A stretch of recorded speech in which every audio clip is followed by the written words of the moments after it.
Hello friends, welcome back to my YouTube channel. My name is Speedy. For those of you who are new here, it's a new month, another book vlog. For the book club I'm in, we have 2 books that we are reading this month, so I'm gonna go pick those up. I also plan to maybe stop by a coffee shop if I have time. It is a little bit later than when I usually plan to go, so let's go on to Barnes & Noble. Oh my god, I just realized this is the first time I'm taking out my camera with my little tripod holder, so we'll see how it turns out.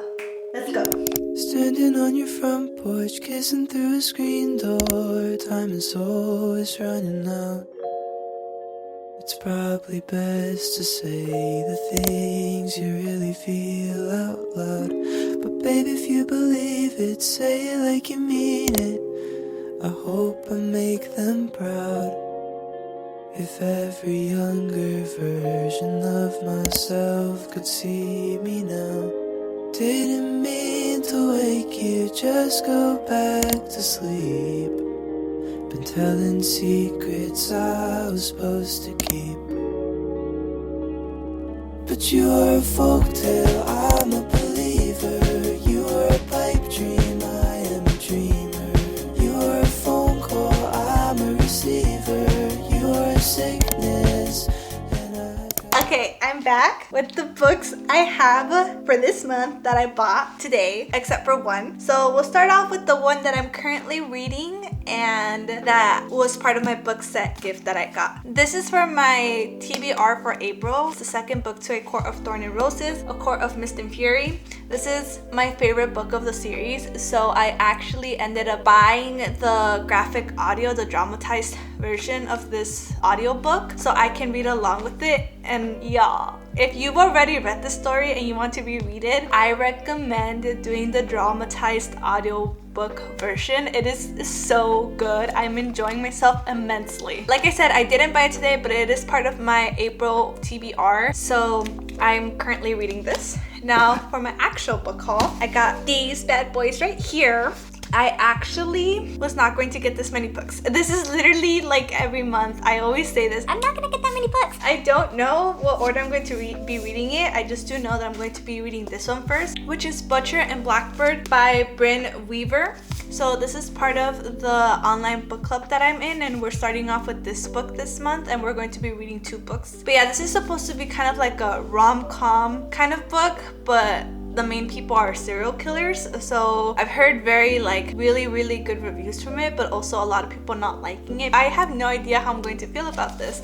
I'm either gonna love it or hate it. This one actually, before we even chose this for our book club, I already wanted to read it, so I'm kind of glad it shoved me to get it because I kept putting it off. The next book for our book club, which is very exciting, is Just for the Summer by Abby Jimenez. This is the second book for our online book club. This is just such summer vibes, which was why I was so excited to get it to begin with, because I want to start recommending more like summer reads. And this is also supposed to be another contemporary romance kind of story. So, and then because that's way too many romance books in one sitting, I had to get a thriller book. So this one has also been in my TBR list for quite a bit. Then She Was Gone by Lisa Jewell. So this is supposed to be a thriller. It's about this woman whose daughter just kind of disappeared, and then 10 years later she meets this man who has 2 daughters, and one of his daughters, I think it's the youngest, looks exactly like her daughter. I've heard this book is really good, but I also heard that it leaves you in such an icky place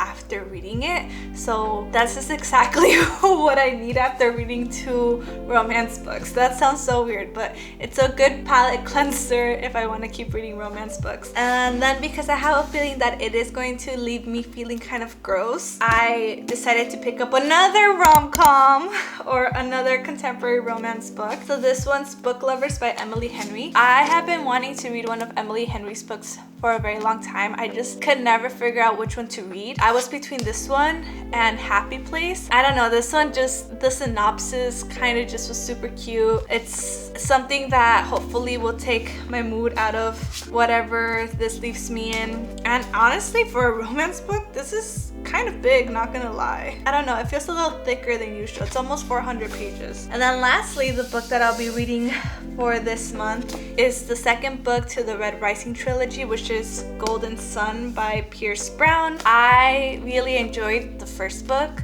So I really wanted to read the second book, and I almost didn't pick it up, but I'm just like, you know what? After I had put the book down, I wanted to go straight to Barnes & Noble and go get the second book, but I just told myself to like, Calm down, like just get it next time you go. when I was trying to decide if I was going to get it or not, I'm just like, You know what? You really wanted to go and get the second book. so you're going to go get the second book. I was not supposed to buy this book. I was just supposed to get these books right here, and that was it. But yeah, that's the last book of my book haul. So very excited. So now jumping on to my book review. So I'm going to quickly review Falling for Temptation by MJ Hendricks. I finished this last night. Just a quick synopsis about it. I think I already mentioned it, but basically this book is the first book from the A Good Old Boys novel series. It is a take on the bad girl, good boy trope. It basically follows the story of Harley, who comes with a difficult background. She has a lot of baggage and meets a boy in college, her freshman year of college, who is a sweet, good old Christian farmer boy. So he has a lot of innocence to him and basically was taught that he was going to marry a good Christian girl and stay in the farm and have good Christian kids. Basically, that was the mentality. And he goes to college with his brother and like 2 other friends, and they all kind of come from the same background. It is everything I expected it to be. It actually kind of reminded me of a Wattpad story, I'm not gonna lie. There were some points where I did feel like it was very unrealistic, but at the same time, I enjoyed the romance. Rating it out of 5, I gave it a 3. I thought it did the job. It was a good buffer. It didn't really make me think too much, and it was cringy at times, but not to the point where I'm just like, I can't read this. A 3 out of 5 book. And spicy, 5 being super spicy, I would say maybe a 1 out of 5. I will be reviewing Bride by Ali Hazelwood today. To start off, a quick synopsis as always. This is supposed to be kind of an enemies to lover vampire werewolf trope situation going on. Mystery, our main character, is in an arranged marriage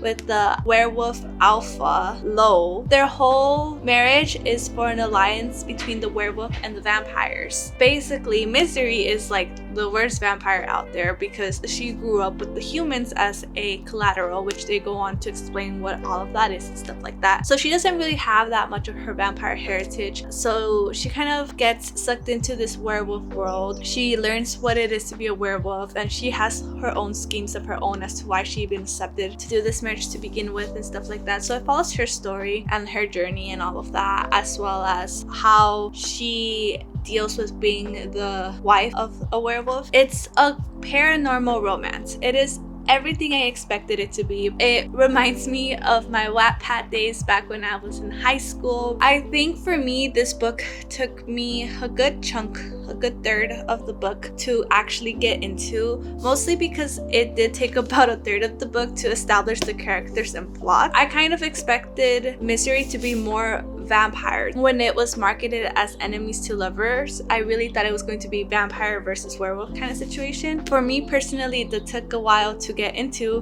which is very surprising because Ali Hazelwood books, they sucked me in so quick.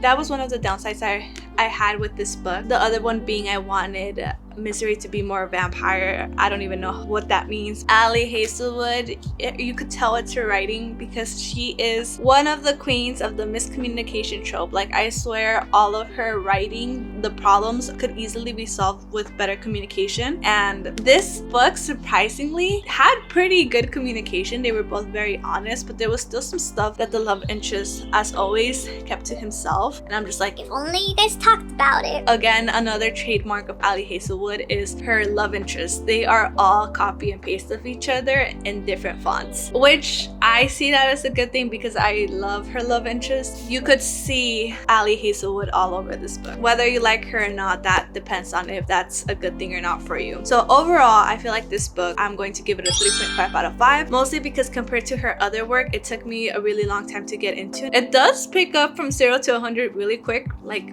halfway through, and I don't know if that's a good thing or a bad thing. 3.5 for bride. I finished Anita de Monte Last by Xochitl Gonzalez last night, and so I decided to do a quick book review this morning. I have taken some time to think about what I read, ponder, sleep on it, and I can officially say I really love this book. Even now I'm still thinking about it. I mean, it's just been a day, but it's a book that I probably will be recommending quite a bit. A quick synopsis. This book is about a woman whose name is Anita. She is a Cuban artist who is married to another artist named Jack Martin. She was an up-and-coming Cuban artist. She had this very toxic relationship with her husband. Eventually, she dies. So this story is told by Anita in 1985. 14 years later,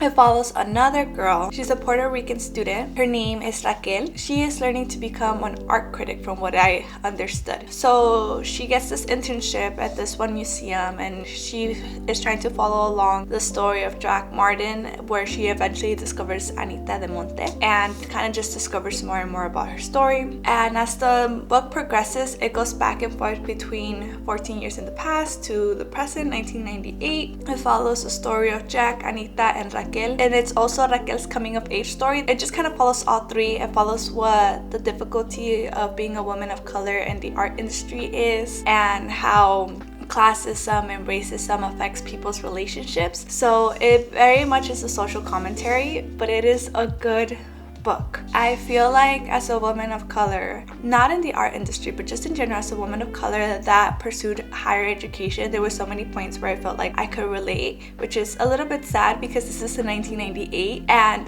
the fact that it's 2000, or well, now I was in school, it was like 2016 to 2020, you could still relate to some certain aspects. It's kind of sad. There's just so much for you to think about. There's some parts where I genuinely felt very angry and upset, and there's other parts where I'm just like very satisfied, and the book itself felt very satisfying at the end. It was such a good story. There's just so much going on in my mind with this book. It is such a good book. It will make you think. It will make you kind of question what society is now, kind of question how things were back then. There's just so many angles you can look at it. I feel like it's a really good book. I would really recommend. I'm going to rate this book a 5 out of 5. Normally I like to wait to think and to kind of process and to make sure I actually want to rate the book a 5 out of 5, because sometimes I feel like I'm just so wrapped up in the story that I'm just like, it was such a great book. But now that it's been a bit and I've kind of just thought about it and I slept on it, and the fact that I actually had a bit of a dream about it, I just feel like this book, it's going to be one of those books that I'm going to recommend, just like The Japanese Lover, just like The Great Gatsby.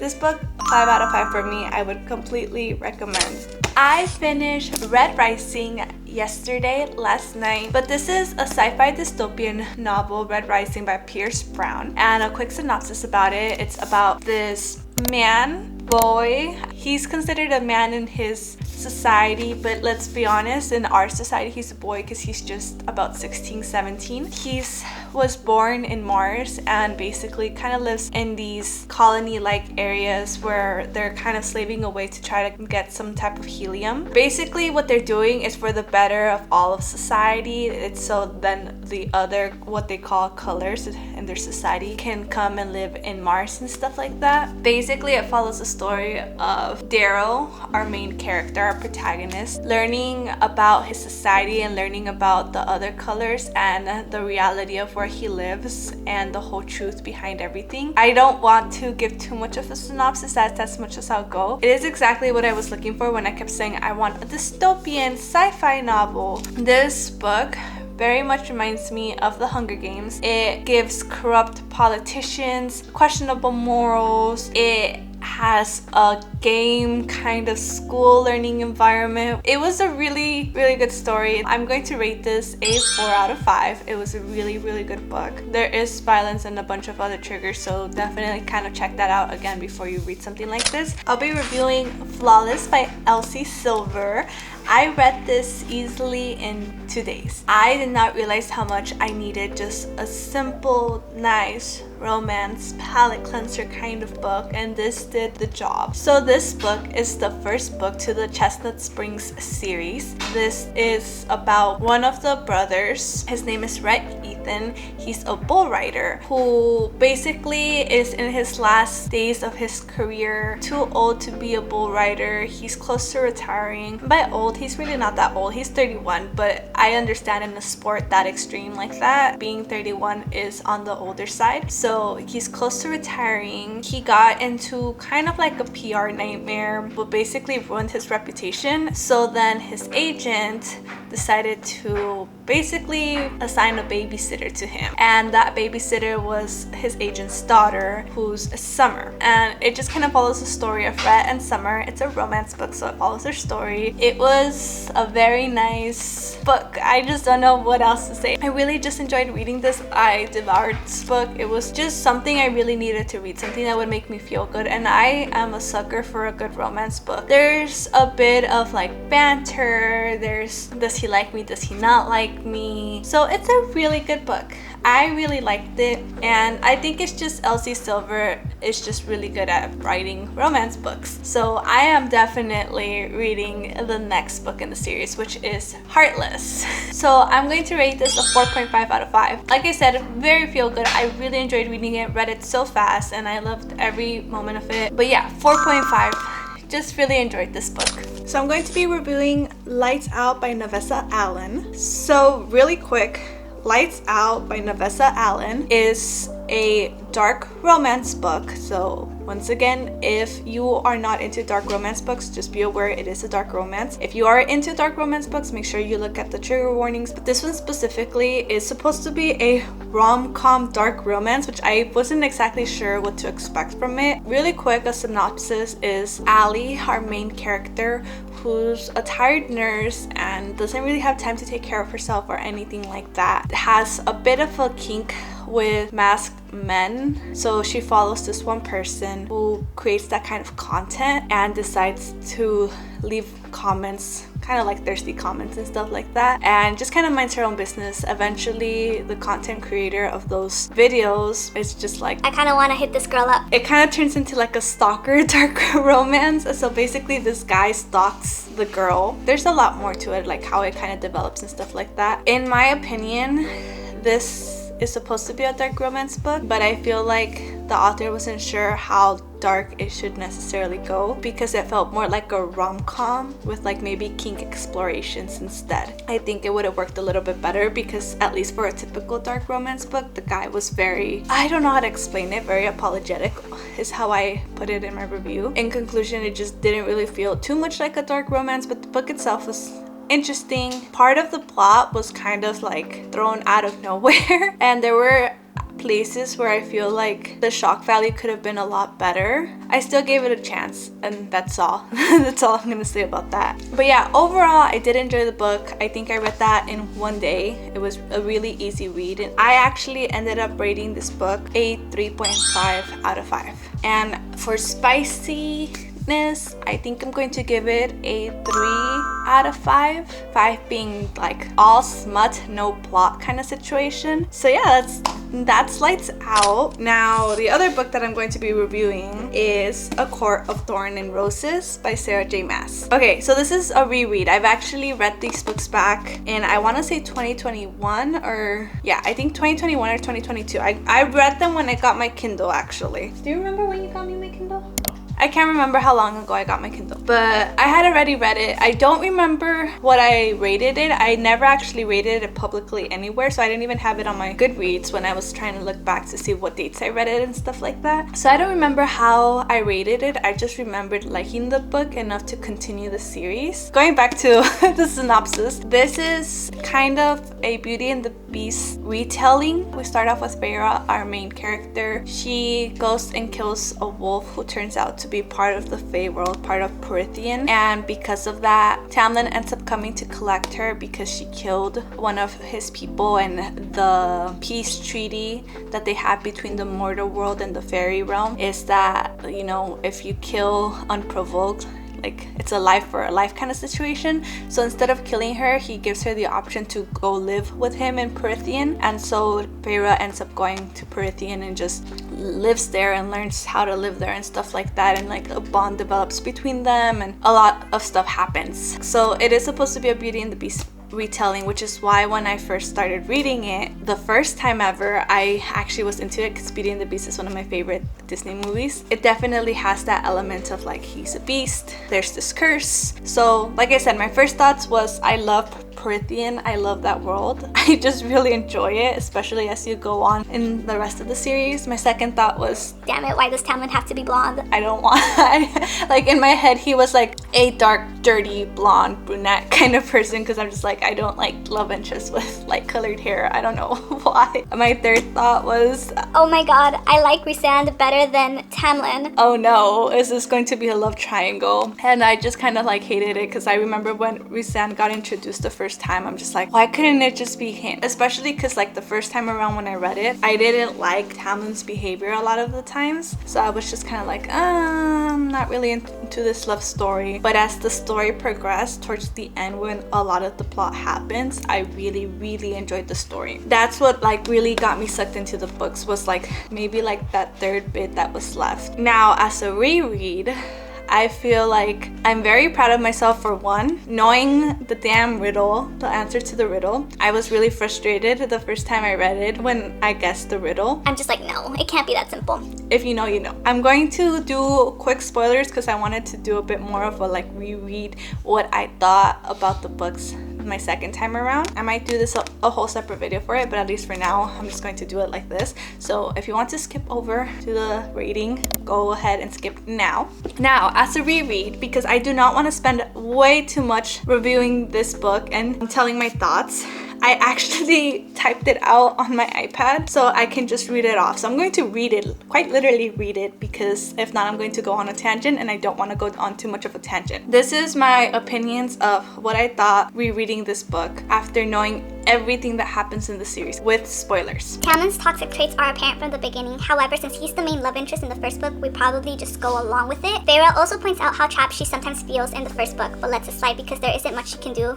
being a human. Rhys by all means was an asshole in the first book, and while he has reasons as to why, doesn't excuse his behavior. However, he does accept this and doesn't downplay it to excuse himself, and he apologizes later and continuously improves on his behavior. I will forever be upset that Tam tried to have a quickie during his only opportunity to help her, knowing very well that would put Feyre in danger. And yeah, those are my thoughts for rereading A Court of Thorn and Roses. I still think that Tamlin definitely has mommy and daddy issues. As for my rating this time around, like I said, I absolutely don't remember what my actual rating was the first time around, but for sure this time around I'm rating it a 3.5 out of 5. It is not my favorite book, and I still remember very clearly that the only reason I continued the series was because I liked the world and I liked the last third of it enough to continue the series to want to know what happens next. I've read better retellings of Beauty and the Beast, and so I thought this one was gonna be kind of like that, at least the first portion of it, and it wasn't. But I also understand why it's not like that, because this is such a like small piece of the story compared to the overall story of the series. And spice wise, I feel like a lot of people say that these books are very spicy, and I remember the first time I read it thinking like, oh, this is a little bit more explicit than what I'm used to. But compared to other books, this is not that bad. This is like a 1 out of 5 if I'm being honest. It is definitely still not for kids. I would not consider this a young adult book at all. This is more of a new adult, but it is mild and tame compared to other books. A 1 out of 5 in spiciness. But yeah, that is basically it. That is the monthly book haul / review for this month, with the books that I am reading and got and the books that I read last month. I always have a lot of fun doing these videos because it's just a little splurging for myself. It's a little treat myself kind of day every time I go get these books, and I really enjoy talking about those on camera too. So thank y'all so much for watching. Have a beautiful day, and I will see y'all next time. Bye!